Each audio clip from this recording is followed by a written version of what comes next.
Boa tarde, agora é 12:30. Este é o Rede Notícia, projeto de convergência midiática entre a TV Horizonte, Canal 30, Rádio América 107,1 e Rádio Cultura AM 830. Eu sou o Júnior Brasil.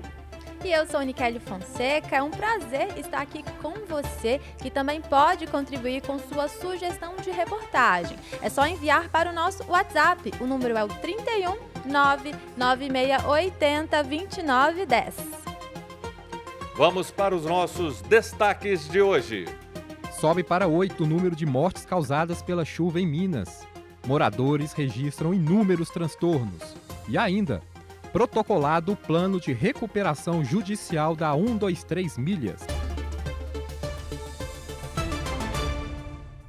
Belo Horizonte tem céu encoberto e previsão de chuvas fortes, acompanhadas de raios e rajadas de ventos ocasionais. Temperatura mínima de 18 graus e máxima pode chegar a 25. A umidade relativa do ar está em 80%. A Defesa Civil de Minas Gerais confirmou mais 2 mortes, totalizando 8 óbitos relacionados às chuvas. As vítimas são de um casal que desapareceu durante as chuvas em Raul Soares, na Zona da Mata, no último dia 23. O corpo do homem foi localizado pelos bombeiros nessa quarta-feira e o da mulher na quinta. Os nomes das vítimas não foram divulgados. Segundo dados informados pela Defesa Civil, nesta sexta são 992 pessoas desalojadas, 148 desabrigadas e 33 cidades em situação de anormalidade pelas chuvas em todo o estado. Pois é, em Sabará, devido à chuva intermitente, um buraco se abriu na rua Ipatinga, no bairro General Carneiro. A cratera provocou uma interdição da via, que foi bloqueada por pneus pela prefeitura. Um poste de iluminação foi levado para dentro da vala, segundo os moradores. Em nota, a prefeitura informou que a interdição é para a segurança de todos e assim que baixarem as águas do rio, serão avaliados os danos e feitos os reparos necessários. Os problemas não param. Em Ouro Preto, uma grande erosão se formou no acostamento da BR-356, após o trevo do Ratinho, entre os distritos de Amarantina, Maracujá e Coelhos, depois da saída de Itabirito, ocasionando risco para os motoristas que trafegam no local. Os moradores estão preocupados porque a cratera cresce rapidamente em função de uma canaleta que direciona as águas para o buraco. O asfalto pode ceder, comprometendo ainda mais a segurança na região. Polícia usa tecnologia para esclarecer as causas do acidente que matou 41 pessoas no final de semana. Quem traz as informações é a repórter Milene Alves. A Polícia Civil ainda não tem prazo para concluir o inquérito que apura as causas do acidente na BR-116 em Teófilo Otoni no último fim de semana. 41 pessoas morreram no desastre envolvendo um ônibus, um veículo de passeio e uma carreta bitrem que transportava uma rocha de granito. O trabalho dos peritos que foram ao local do acidente foi prejudicado pela explosão ocorrida depois da sequência de colisões. Para ajudar nas investigações, a Polícia Civil levou para Teófilo Otoni um scanner 3D, que deve permitir reprodução virtual detalhada da cena do acidente. O motorista da carreta havia fugido depois do ocorrido, mas se entregou à polícia na última segunda-feira.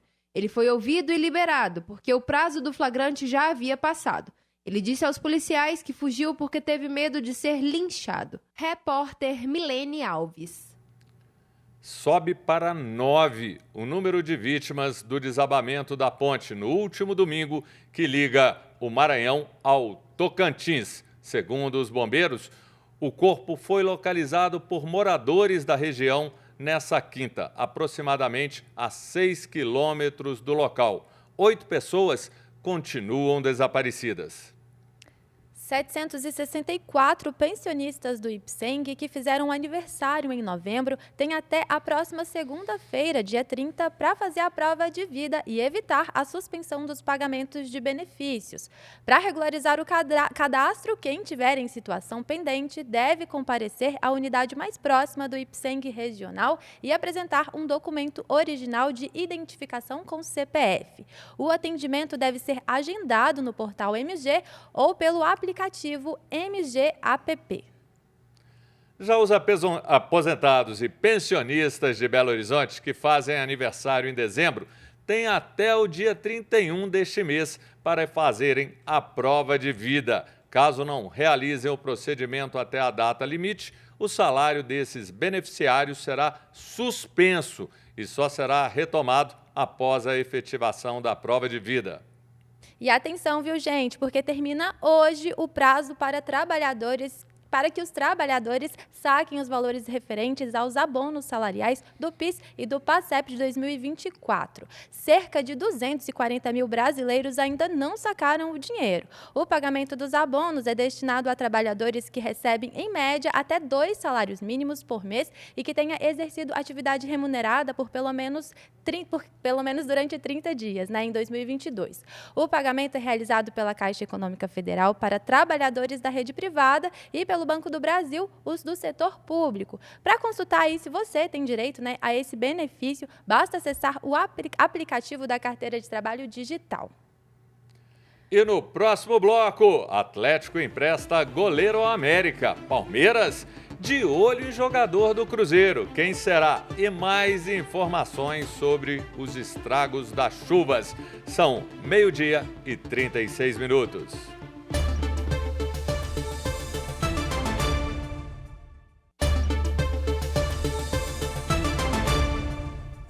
Justiça recebe o plano de recuperação judicial da 123 Milhas. Quem traz as atualizações é o repórter Newton Lopes.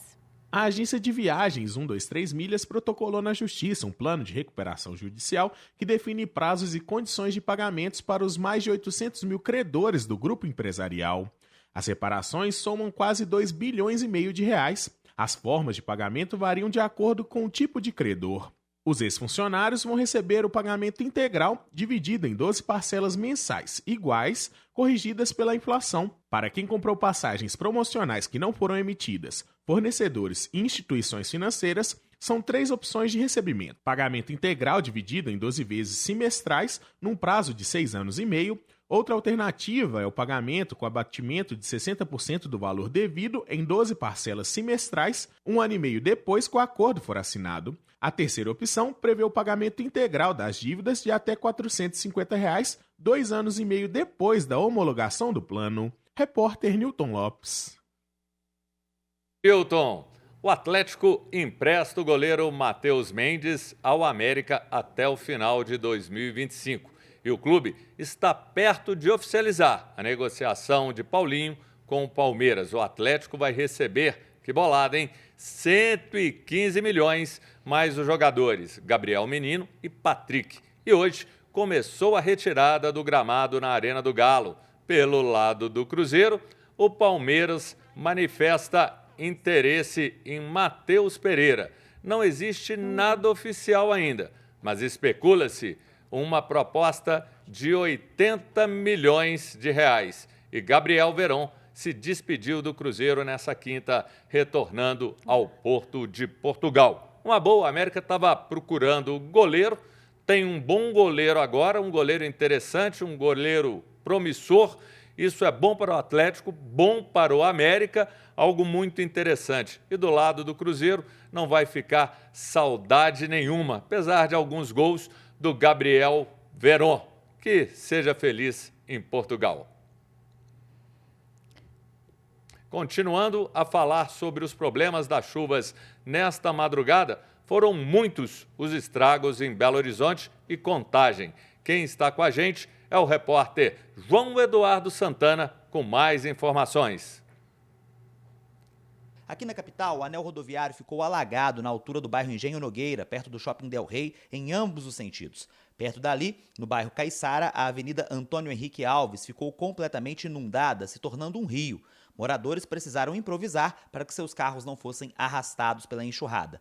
Hipercentro de Belo Horizonte, Avenida Afonso Pena, esquina com Rua Pernambuco. Uma árvore caiu e foi retirada pelos bombeiros. As avenidas Cristiano Machado, Sebastião de Brito, Vilarinho e Tereza Cristina, além da região do Córrego Pampulha, bairro Suzana, esses lugares que disse foram interditados pela Defesa Civil por conta do risco de transbordamentos. Todos eles já estão liberados. Em Contagem, bairro Água Branca, mais ruas inundadas. Destaque para Joaquim Camargos. Já no bairro Santa Maria, à altura da Toshiba, a rua arterial também ficou tomada pela água.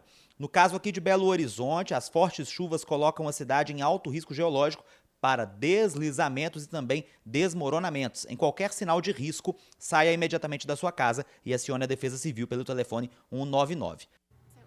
E continuando a falar sobre os estragos provocados pela chuva das últimas horas em BH. O repórter Giovanni Rodrigues tem mais informações. No bairro São Gabriel, na região nordeste da cidade, esta casa desabou, mas ninguém se feriu, porque o imóvel ainda estava em construção. O proprietário foi notificado e as moradias ao fundo do lote foram vistoriadas para saber se também não corriam riscos estruturais. No bairro São Geraldo, na região leste, 2 casas da rua Caiçara também ameaçam desmoronar, porque a rede pluvial está desgastando o terreno onde as moradias foram construídas. A força das águas subterrâneas já abriu uma cratera no terreno. A moradora Vanilce Souza Boas explica o drama vivido pelos 15 moradores das casas ameaçadas.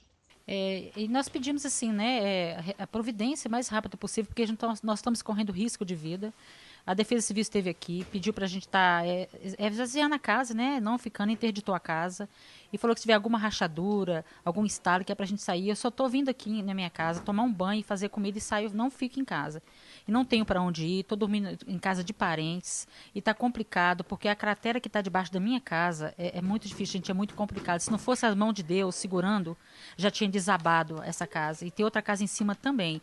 Tem criança no lote, meu neto que mora aqui comigo. Então fica muito difícil. Então eu peço, por favor, urgentemente, que faça alguma coisa, a prefeitura, a SUDECAP, que venha aqui, gente, antes que aconteça alguma tragédia, porque está complicado. Não é para esperar acontecer a tragédia para estar vindo. Vem antes, por favor, é o que eu peço, tá bom? Que drama, que tristeza, muita força para essas pessoas. E no Barreiro foi registrado o maior volume de chuva nas últimas horas. A repórter Erlaine Grace está no local com mais detalhes. Boa tarde, Erlaine. Boa tarde, Nikele. Boa tarde, Júnior, e a todos que nos acompanham. Você que está em casa e você aí que tentou sair para ir trabalhar e não teve jeito hoje, né? Porque a situação ela só piora. A situação da chuva já é considerada extremamente forte, segundo a Defesa Civil da capital. Nós estamos aqui no Barreiro, onde foi registrado o maior volume de chuva. Foram 74,2 milímetros. E nós chegamos aqui no Vale do Jatobá, nesse córrego onde ocorreu aí o desmoronamento de 2 veículos e uma moto há 3 dias. E quem está aqui conosco é a Eliana Alves. Ela é dona de um dos veículos que está ainda aqui para ser retirado do local. Tudo bem, Eliana? Tudo bem, e você? Tudo jóia. Conta pra gente aí que susto foi esse. Nós estávamos fazendo as compras de Natal, no supermercado, e quando começou a chuva mais fraca, a gente não ouve dentro da loja. Então, quando a gente ouviu o volume de chuva maior, nós deslocamos para vir retirar o carro. Uma das meninas que é dona, o rapaz do supermercado falou que não ia alagar, que a gente podia ficar tranquilo. Pois é, mas não foi o que aconteceu, né? Vamos ver aí outros depoimentos, né? Antes de ir para os depoimentos, gente, foi difícil chegar aqui e ouvir das pessoas que é rotina, que infelizmente em períodos de chuva, isso aqui é costume de acontecer. Vamos ouvir o que as pessoas, os vizinhos aqui falaram. Todo ano é o mesmo estrago, aqui não muda não, e a tendência vai ser só piorar, né? Se não tiver a rede pública para resolver o problema da água, né? A tendência é só piorar. O número de moradores? 3 anos para cá, só piorou. Mas aumenta, né, o número de moradores? O número de ocupação da terra, né? Que não tem para onde a água ir. De acordo com que vai ocupando o solo, fazendo cimento, cimentando, aí a água não tem evasão, né? Fica com medo de rodar de aplicativo por aqui? Eu não saio não, eu só passei aqui porque eu estava vindo, não tinha como, eu tinha que ir embora para casa. Mas eu olhei mais ou menos antes de eu passar, eu falei assim, não, vai dar para eu passar. Mas se tivesse demorado uns 10 minutos, pode ser que tinha acontecido até comigo também, porque eu passei ali, atravessei para lá, que eu moro lá no Petrópolis, né? E todo ano é a mesma coisa, é desmoronamento, perdas materiais, morte. Isso já é esperado, nós já sabemos que isso vai acontecer. Então fica aí a reflexão para vocês aí do estúdio. Gente, a chuva ela é inevitável e ela é necessária também. Então o que a gente pode fazer, né, para evitar, tanto nós quanto as autoridades e toda a população em geral, o que pode ser feito aí para evitar que ela cause menos problemas? Eu volto com vocês. Erlaine, muito obrigada pelas informações, né? É isso, né, Júnior? A gente tem muitos questionamentos sobre esse assunto, é um tema que sempre se repete nesse período do ano. As imagens são muito tristes de ver, né? De tudo, a tristeza é pelo seguinte: muda a gestão, muda prefeito e os problemas não mudam. Nos mesmos lugares, nos pontos críticos, e nada é feito, não tem uma solução. Eu fico pensando, talvez, se todos os prefeitos tivessem ligado e buscado alguém da NASA para trazer uma solução, a gente estaria numa situação melhor. Porque não é possível que em Belo Horizonte, em Minas, no Brasil, não possam ter pessoas capazes para encontrarem soluções. Por mais que a gente tenha, assim, muito asfalto, não permitindo a permeabilidade da água. Mas soluções, além das bacias, precisam ser implementadas. E por que tem chovido tanto em Belo Horizonte? Quem explica é o climatologista Lucas Oliver. A gente está num período do ano que a gente tem uma série de zonas de convergências do Atlântico Sul, que é o fenômeno que traz umidade da Amazônia, e que forma o que a gente chama de rios voadores, né? E esse é um corredor de umidade, né, que vem trazendo muita umidade da Amazônia. E aí, essa umidade é tanta que a atmosfera não consegue segurar ela, e aí a gente tem essas chuvas. A gente teve um começo de dezembro ali, que a gente teve bastante sol, calor, mas depois do dia 10, a gente teve uma sequência desse fenômeno, né, que é comum no verão, é o que traz bastante chuva, e a gente está numa recorrência deles, às vezes com mais volume, né, às vezes com menos volume de chuva, mas bastante chuva que a gente teve aí em função disso. E nessa conversa, o climatologista falou também da previsão para janeiro e fevereiro. As previsões de clima, né, que são não é a previsão do tempo, que seria do dia, mas a do mês, elas indicam aí que janeiro e fevereiro deve ter chuva na média e um pouco acima da média, né? As previsões que até o IMET, o INPE fizeram. Então, a gente pode esperar bastante chuva ainda em janeiro, porque janeiro é um mês muito chuvoso também. E se a gente vai ter chuva acima da média, então provavelmente vai ter muita chuva, muitos dias de chuva, e fevereiro também, né? É claro que não é o mês inteiro de chuva, mas é bem mais provável que a gente tenha mais dias de chuva do que sem chuva. Agora, mudando o assunto, gente, vamos de sugestão, viu? Sugestão para você que está aí acompanhando Rede Notícia. Nesse sábado, venha rezar o terço perpétuo na Catedral Cristo Rei. É amanhã, a partir das 3 da tarde. Participe desse momento especial e de gratidão. A Catedral Cristo Rei fica na Avenida Cristiano Machado, em frente à estação Vilarinho do metrô. O acesso de veículos está disponível pela Rua Campo Verde, abaixo a entrada principal do templo. A Arquidiocese de Belo Horizonte abre as celebrações do Jubileu da Esperança 2025 neste domingo. Bispos, padres e leigos vão se reunir na Catedral Cristo Rei às 10h30 da manhã para o evento. Os jubileus são celebrados em toda a igreja no mundo e a cada 25 anos durante todo o ano. Saiba mais acessando o site arquidiocesebh.org.br. E uma notícia urgente agora, viu, gente? Um grave acidente envolvendo 3 caminhões e 6 veículos interdita parcialmente a via expressa na altura do bairro Tropical, em Contagem, no sentido Betim. Foi tudo isso nessa manhã. Houve derramamento da carga de cocos e um poste caiu. 2 pessoas ficaram feridas. Agentes de segurança pública estão no local e já iniciaram a remoção dos veículos para liberar o trânsito, que apresenta congestionamento. A taxa de desemprego no Brasil caiu para 6,1% no trimestre encerrado no mês passado, de acordo com dados divulgados hoje pelo IBGE. Pelo segundo mês seguido, o país atingiu a menor taxa de desocupação desde que o monitoramento foi iniciado em 2012. Neste momento, mais de 110 milhões de pessoas estão empregadas e 6 milhões e 800 mil ainda buscam ocupação no país. Os números representam um recuo de 7% em relação ao trimestre anterior e de 17,5% na comparação com 2023. E termina aqui o Rede Notícia, uma produção da Rede Catedral de Comunicação. Não deixe de mandar a sua sugestão de pauta para o nosso WhatsApp, 31 99680 2910. Bom final de semana! Bom final de semana!